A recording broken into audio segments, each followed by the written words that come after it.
तर आज आहे रविवार आणि आपली रोजची सकाळची सुरुवात झाडांना पाणी देण्यापासून होते बरं का. डुग्गू इथे मस्त एन्जॉय करतो. यांचा नाश्ता वगैरे उरकलेला आहे आमचा सर्वांचा. संध्याकाळी यांना कणीस खायला दिलेला आहे आणि त्यानंतर जेवण करून आम्ही मस्त गॅलरीमध्ये चालायला गेलो होतो.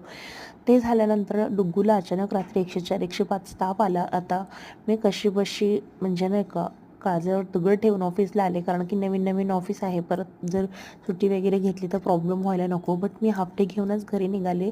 3:30-4 वाजता घरी आले, कारण की त्याला आजीकडून घेऊन घरी आणायचं होतं. थोडंसं फाईल वगैरे घेऊन आणि इतर काही डॉक्टरांचे प्रिस्क्रिप्शन ते सगळं घेऊन आम्हाला जायचं होतं वारजेला आंबेगाववरून. त्यानंतर आम्ही इथे रिक्षा वगैरे बुक केली आणि इथे आलेलो आहोत दवाखान्यात. डॉक्टर खूप चांगले आहेत. त्यांचा एकदम चांगला इफेक्ट लगेच 1 दिवसात इफेक्ट होत होता. इथे आम्ही वेट करत आहोत. त्यानंतर डॉक्टरांशी भेटलो. मग त्यानंतर गोळ्या औषधं काय असेल ते घेतले आणि आम्ही घरी निघालो होतो. घरी आल्यानंतर आम्ही जेवणार आणि मस्त झोपणार. आणि नेक्स्ट व्हिडिओ मी लवकरच शेअर करेन. नेक्स्ट व्हिडिओपर्यंत बाय. See you soon.